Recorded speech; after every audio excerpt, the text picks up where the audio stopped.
রাফিন আবার কে? কেউ না। শুভকে যদি বলি আমি রাফিনকে একসময় ভালোবাসতাম তাহলে ও হয়তো কষ্ট পাবে, তাই বললাম না। তাছাড়া রাফিনের সাথে তো আমার কখনো রিলেশন ছিল না, বলারই বা কি আছে, না বলাটাই ভালো। শুভ বলল, রাফিনকে? তুমি তো এইমাত্র বললে রাফিন। সে যদি কিছু না বলে সোজা গিয়ে শুভকে জড়িয়ে ধরলো। আমি জানি ওর আর রাফিনের কথা মন থাকবে না। আমি শুভর গালে হাত দিয়ে বোলাতে বোলাতে বললাম, খুব লেগেছে না? সরি, আমি আসলে বুঝতে পারিনি। আমি তো কল্পনাও করিনি তুমি আসবে। আমি তো বললাম তখন তোমাকে, তুমি তো বললে যে যাবে না। শুভ বলল, আসলে তোমাকে ছেড়ে একা থাকতে ইচ্ছা করছিল না তাই। আর বাবা মা তো এমনিতেই আসতো, ওরা একবার বললো তাই আর এই সুযোগ হাতছাড়া করলাম না, চলে আসলাম। সে যদি একটা কথা বলি? হ্যাঁ বলো, তুমি সত্যিই ভালোবাসো তো আমাকে? সে যদি বলল, বোঝো না? শুভ বলল, হ্যাঁ বুঝি, তবুও কেন জানি না খুব ভয় লাগে। সে যদি বলল, কিসের ভয়? শুভ বলল, তোমাকে হারানোর ভয়। আসলে অনেক কষ্ট করে পেয়েছি তোমাকে, পারলে তোমাকে বুকের ভেতর রেখে দিতাম। সে যদি বলল, জি স্যার বুঝলাম, এখন চলুন নিচে, সবাই অপেক্ষা করছে, চলুন। শুভ বলল, ঠিক আছে চলো। আমরা দুজন মিলে নিচে গেলাম, গিয়ে দেখি রাফিন এখন আপুর পাশে বসে আছে। আমরা যেতেই আপু শুভর সাথে পরিচয় করিয়ে দিল। শুভ রাফিনের নামটা শুনে কেমন যেন ভ্রু কুঁচকাল। জানি না ও কিছু সন্দেহ করলো কিনা। ভীষণ ভয় করছে। একটা সময় যাকে ভালোবাসতাম না তাকে আজ হারানোর ভয় কাজ করছে মনের ভেতর ভীষণ ভাবে। আর যাকে ভালোবাসতাম তার থেকে বাঁচার জন্য পালিয়ে বেড়াচ্ছি। আমি বললাম, শুভ এদিকে আসো। তাই বলে আমি শুভর হাত ধরে ওখান থেকে একটু দূরে এসে দাঁড়ালাম। আপু সাথে সাথে বলল, কিছুদিন পর বিয়ে আর এখনই এই অবস্থা? বরকে চোখে হারাচ্ছিস এখনই? শুভ আপুর কথা শুনে লজ্জা পেল। রাফিন বলল, বিয়ে? কার বিয়ে বিথি? আপু বলল, আরে তোকে তো বলাই হয়নি, সেজতি আর শুভর বিয়ে খুব জলদি। আবার বিয়ে খাওয়ার জন্য রেডি হও দোস্ত। রাফিন বলল, বিয়ে কবে ঠিক হলো? তুই তো কিছু বললি না আমাকে। আপু বলল, আরে হয়েছে কিছুদিন আগে, এর ভেতরে অনেক ঝামেলায় ছিলাম, এজন্য বলা হয়ে ওঠেনি। আমি আপুর কথা শুনে রাফিনকে দেখিয়ে দেখিয়ে শুভর হাতটা ধরে সেখান থেকে কিছুটা দূরে চলে এলাম। দূর থেকে দেখি রাফিন ভ্রু কুচকিয়ে তাকিয়ে আছে আমাদের দিকে। আমি মনে মনে বললাম, দেখ, দেখবি আর জ্বলবি, লুচির মতো ফুলবি। একটা সময় তোর জন্য দিনরাত কেঁদেছি। গায়ে হলুদের অনুষ্ঠান শেষ হলো। মা বলল, সেজুতি বিথির বন্ধুদের থাকার ব্যবস্থা কর। সেজুতি বলল, মানে ওরা থাকবো? মা বলল, হ্যাঁ। তো কোথায় যাবে ওরা? ওদের বাসা কতদূর জানিস? ওরা পরশু একবারে বিথির বৌভাতের অনুষ্ঠান শেষ করে ফিরবে। আমি বললাম, কেন মা? রাফিন ভাইয়ের বাসা তো কাছে, উনি তো চলে যেতে পারে। মা বলল, এত বেশি বুঝিস কেন তুই? সবাই থাকবে, ও কেন চলে যাবে? তুই যা, তোর পাশের রুমটাতে ওদের থাকার ব্যবস্থা কর, আর তুই বিথি আর বিথির বান্ধবী তোর রুমে থাকবি। সেজুদির আর কিছু করার নেই, তার মাকে বলল, আচ্ছা ঠিক আছে, আমি যাচ্ছি। রাফিন এখানে থাকবে। শুনে কেমন জানি ভয় ভয় করছে। একটা সময় চাইতাম ও সবসময় আমার সামনে থাকুক, আর এখন মনে হয় সামনে থেকে গেলে বাঁচি। আমার পাশে বিথি আপুর রুম, ওখানে আপুর বন্ধুদের থাকার ব্যবস্থা করা হলো। শুভরা চলে যাবে, আমি নিচে গেলাম ওকে এগিয়ে দিতে। নিচে গিয়ে দেখি শুভ রাফিনের সাথে গল্প করছে। রাফিনের মনে কি আছে বুঝতে পারছি না। ও শুভর সাথে একদম ফেভিকলের মতো চিপকে আছে। শুভ বলল, সেজুতি কোথায় ছিলে? আমি চলে যাব। রাফিন বলল, দেখো তোমার সেজুতি আবার কারোর সাথে পালিয়ে যাওয়ার প্ল্যান করছে কিনা। শুভকে উদ্দেশ্য করে বলল। আমি বললাম, শ্যাট আপ, এসব ফালতু চিন্তা ভাবনা আপনার মতো মানুষের মাথায় আসে, চলো শুভ।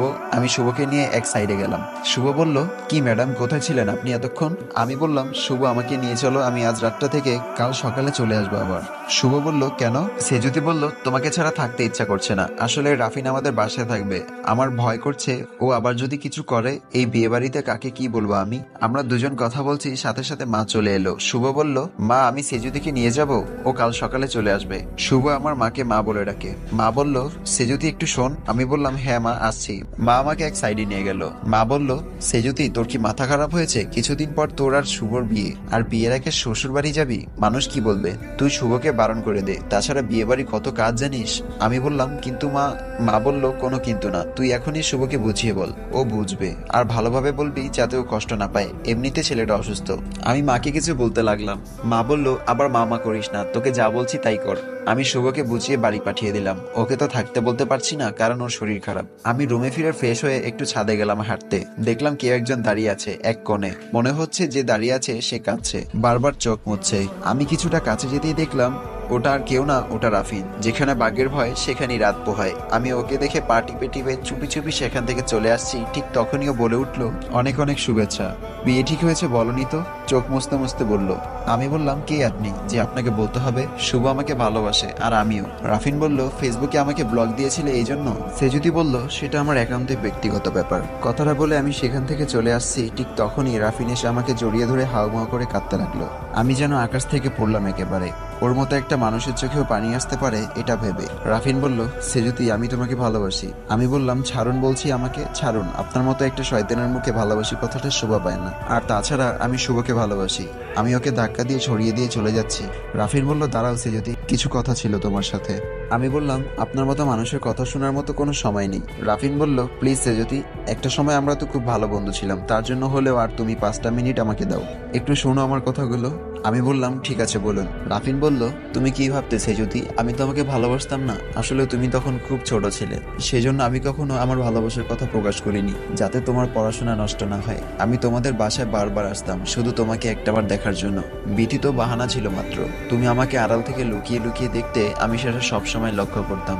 এমনকি আমি বিদেশ যাবার দিনও তোমাকে একটাবার দেখার জন্য তোমাদের বাড়িতে এসেছিলাম। সকালে এয়ারপোর্টে বন্ধুদের নিয়ে যাবার প্ল্যানিং করেছিলাম যাতে তুমিও যাও। আমি বিদেশ থেকে দিনের পর দিন তোমার খোঁজ রেখেছি। কত কষ্ট করে তোমাকে ফেসবুকে খুঁজে খুঁজে রিকোয়েস্ট দিয়েছিলাম জানো? আর ফেসবুকে যে মেয়েটার ছবি দিয়েছিলাম এটা আমার চাচাতো বোন। তোমাকে জ্বালানোর জন্য ছবিটা দিয়েছিলাম যাতে তুমি বলে ফেলো যে তুমি আমাকে ভালোবাসো। তোমাকে আমি তখনই বলতাম, কিন্তু তুমি তো ব্লক দিয়েছিলে আমাকে, আর তোমার কন্ট্যাক্ট নাম্বার ছিল না আমার কাছে। সে যদি বলল, চুপ থাকুন, চুপ, অনেক হয়েছে, আর না। খুব সুন্দর মিথ্যা বলতে পারেন আপনি, খুব সুন্দর, যথেষ্ট হয়েছে, আর না। আর তুমি জানো শুভকে আমি। সে যদি বলল, চুপ, আপনার মতো একটা মানুষের মুখে শুভর নামও উচ্চারণ করবেন না। রাফিন বলল, কিন্তু সে যদি। আমি রাফিনের কোনো কথাই শুনলাম না, না শুনে সেখান থেকে চলে এলাম। নিচে এসে নিজের রুমে শুয়ে পড়লাম, কিন্তু কিছুতেই ঘুম আসছে না। আচ্ছা, আমার কি রাফিনের কথাগুলো শোনা উচিত ছিল? রাফিন মনে হচ্ছে শুভর ব্যাপারে কিছু একটা বলতে চেষ্টা করছিল। হয়তো শুভকে আমার চোখে খারাপ করার জন্য ওর নামে খারাপ কিছু বলতো বানিয়ে বানিয়ে। শুনিনি, ভালোই করেছি। এত কিছু ভেবে শুধু শুধু রাত জাগার থাকার কোনো মানেই হয় না। তার চেয়ে বরং ঘুমিয়ে পড়ি। কালাপুর বিয়ে, অনেক কাজ। ঘুমিয়ে পড়লাম। ভোরে উঠলাম, উঠে ব্রাশ করে ছাদে গেলাম। গিয়ে দেখি রাফিন ফোনে কথা বলছে। ওর কথা বলার ধরন দেখে মনে হচ্ছে ও কারোর সাথে ঝগড়া করছে, কথা কাটাকাটি করছে। শুধু বারবার বলছে, তুই এত বড় বেইমানি করতে পারিস না আমার সাথে, তুই এটা করতে পারলি কিভাবে? যাই হোক, যার সাথে ইচ্ছা কথা বলুক, ঝগড়া করুক, তাতে আমার কি। আমি নিচে চলে আসছি, তখন একটা শব্দ দেখলাম। রাফিন ওর ফোনটা আছাড় মেরে ভেঙে ফেললো আর চিলেকোঠার দেয়ালে জোরে জোরে ঘুষি মারছে। ওর হাত থেকে রক্ত বের হচ্ছে। আমি দৌড়ে গেলাম। আমি বললাম, কি করছেন রাফিন ভাই? এটা মাথা খারাপ হয়ে গেছে নাকি? দেখেন তো কত রক্ত বের হচ্ছে। রাফিন বলল, ছাড়ো আমাকে, রক্ত ঝরলে ঝরছে, আমার তাতে তোমার কি? দূরে যাও আমার থেকে।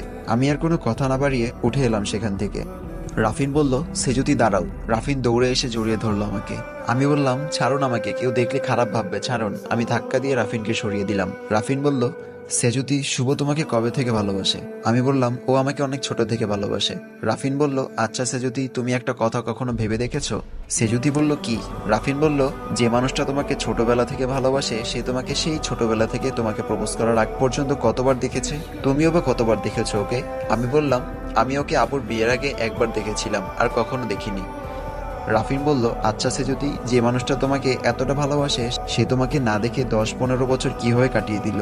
ভালোবাসলে এভাবে দূরে থাকা যায়, ভালোবাসার মানুষকে না দেখে? আর এমনটাও তো না যে ওর বাসা অনেক দূরে, ও তো কাছেই থাকে। সেজুতি বলল, মানে সে যাই হোক, দেখুন আপনি একদম শুভ আর আমার মাঝে ঝামেলা পাকাতে আসবেন না। আমি নিচে আসার জন্য পা বাড়ালাম। রাফিন আবার বলে উঠল, তুমি কি কখনো খেয়াল করেছিলে আমি চলে যাবার পর থেকে তোমাকে কেউ ফলো করতো রোজ? সেজুতি বলল, হ্যাঁ, ওটা তো শুভ ছিল, কিন্তু 1 সেকেন্ড দাঁড়ান, আপনি কি করে জানলেন এটা? নিশ্চয়ই শুভ বলেছে, তাই না? রাফিন বলল, শুভ তোমাকে এত ভালোবাসে অথচ দূর থেকে ফলো করতো তোমাকে, কখনো কাছে এসে প্রপোজ করেনি। এটা কি আশ্চর্যজনক ব্যাপার নয়? সেজুতি বলল, চুপ থাকুন একদম, অনেক হয়েছে। আপনি আর শুভর সম্পর্কে একটা বাজে কথাও বলবেন না প্লিজ। রাফিন বলল, সেজুতি, তুমি কি জানো শুভ আর আমি অনেক আগে থেকে দুজন দুজনকে চিনি। ইনফ্যাক্ট ও আর আমি একসময় খুব ভালো বন্ধু ছিলাম। সেজুতি বলল, কি বলছেন কি আপনি? কই, শুভ তো কখনো বলেনি আপনার কথা আমাকে। রাফিন বলল, বলবে না তো, ও আমার আমানতের খেয়ানত করেছে, ও কথা দিয়ে কথা রাখেনি। সেজুতি বলল, মানে? রাফিন বলল, মানে আমি শুভকে বলেছিলাম। শুভ বলল, সেজুতি তুমি এখানে? আমি তোমাকে সারা বাড়ি তন্ন তন্ন করে খুঁজলাম, আর তুমি ছাদে। আমি বললাম, শুভ তুমি এত সকালে? শুভ বলল, কেন, আমার কি আসা মানা নাকি? আর তোমার কথা ভীষণ মনে পড়ছিল, একটু পরে এমনি তো আসতাম, তাই একটু আগেই চলে আসলাম। সেজুতি বলল, দাঁড়াও শুভ, তোমার সাথে কিছু কথা আছে। রাফিন কিছু বলছিল, ও নাকি তোমাকে। শুভ বলল, ও সেজুতি পরে শুনবে, এখন চলো তো, আপু ডাকছে নিচে তোমাকে। এটা বলে শুভ আমার হাত ধরে টানতে টানতে নিচে নিয়ে গেল। আর আমি পেছনে দাঁড়িয়ে থাকা রাফিনের দিকে তাকিয়ে রইলাম। আমি কেমন যেন রহস্যের গন্ধ পাচ্ছি। কিছু তো একটা আছে যেটা আমার থেকে গোপন করা হয়েছে, কিন্তু কি সেটা আমাকে জানতেই হবে। আমি নিচে গিয়ে, আপু তুমি আমাকে ডাকছো? আপু বলল, কই না তো। কিন্তু শুভ যে বলল। আপু বলল, আচ্ছা সে যদি শুভর কি কিছু হয়েছে? আমি বললাম, না তো আপু, কেন? আপু বলল, শুভ একটু আগে এসে তোকে পাগলের মতো খুঁজছিল। বুঝলাম না ব্যাপারটা। যাই হোক, তুই কি পার্লার যাবি? চল রেডি হ। না আপু, আমি যাব না, তুমি মিহি আপুকে সাথে নিয়ে যাও। তোর আবার কি হলো? সে যদি বলল, কিছু না, আমি বাসায় রেডি হতে পারবো, যাও। আর এমনিতেও আমি কি পার্লার থেকে খারাপ সাজি নাকি? তাই বলে আমি একটু মুচকি হাসি দিয়ে সেখান থেকে চলে এলাম, আপু যেন কিছুই বুঝতে না পারে। আপু বলল, আচ্ছা ঠিক আছে।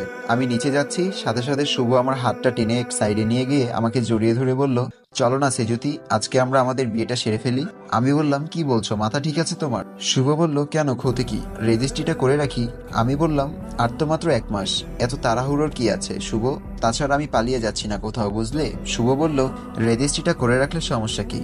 আমি বললাম, কি হয়েছে বলো তো শুভ, তোমার শরীর ঠিক আছে তো? ছাড়ো আমাকে, আর এখন এসব পাগলামি বাদ দাও, আমি রেডি হব। শুভ বলল, না ছাড়বো না। হঠাৎ একটা কিছু পড়ে যাওয়ায় আওয়াজ পেলাম, তাকিয়ে দেখলাম আমাদের পেছনের দরজার পাশে ফুলদানিটা পড়ে আছে, দরজার পর্দাটা এখনো নড়ছে, তার মানে কেউ লুকিয়ে আমাদের কথা শুনছিল। আমি দৌড়ে গেলাম দেখার জন্য, গিয়ে দেখি রাফিন চলে যাচ্ছে। ও কেন শুনছিল আমাদের কথা? আমার কেমন যেন লাগছে, মাথায় কাজ করছে না, কিছু কিছু একটা চলছে যেটা আমি জানি না। শুভ বলল, কি হলো সেজুতি? আমি বললাম, না কিছু না, তুমি থাকো, আমি রেডি হতে যাব। শুভ বলল, আমিও যাব তোমার সাথে। আমি বললাম, মাথা ঠিক আছে তোমার শুভ? কেউ দেখলে কি ভাববে? আর আমিও বা কিভাবে চেঞ্জ করবো তোমার সামনে? শুভ বলল, ঠিক আছে, আমি তাহলে দরজার বাইরে অপেক্ষা করব। আমি বললাম, আমার অনেক টাইম লাগবে, তুমি বসে বসে কি করবে? শুভ বলল, তাতে কি? আমি বললাম, আচ্ছা তোমার যা ভালো লাগে করো। শুভর শরীর এখনো পুরোপুরি ঠিক হয়নি, ওর এমন অদ্ভুত আচরণ দেখে আমার অবাক লাগছে। আমি রুমে গিয়ে ফ্রেশ হয়ে ব্যালকনিতে দাঁড়ালাম, তখন অদ্ভুত একটা জিনিস দেখলাম নিচে শুভ আর রাফিন কথা বলছে, মনে হচ্ছে কিছু একটা নিয়ে ওদের ভেতর প্রচন্ড কথা কাটাকাটি হচ্ছে। আমি সাথে সাথে নিচে গেলাম, গিয়ে দেখি ওরা আমাকে দেখে আবার হেসে হেসে কথা বলছে, ব্যাপারটা কিছুই বুঝলাম না। আমি আবার ফিরে এলাম, এসে দেখি আমার বাবা মা, শুভর বাবা মা কি যেন আলোচনা করছেন। আমি সেদিকে কান্না দিয়ে উপরে চলে গেলাম। উপরে গিয়ে রেডি হচ্ছি, ঠিক তখনই মা এসে বলল, সেজুতি তোর সাথে কিছু কথা ছিল। হ্যাঁ মা বলো।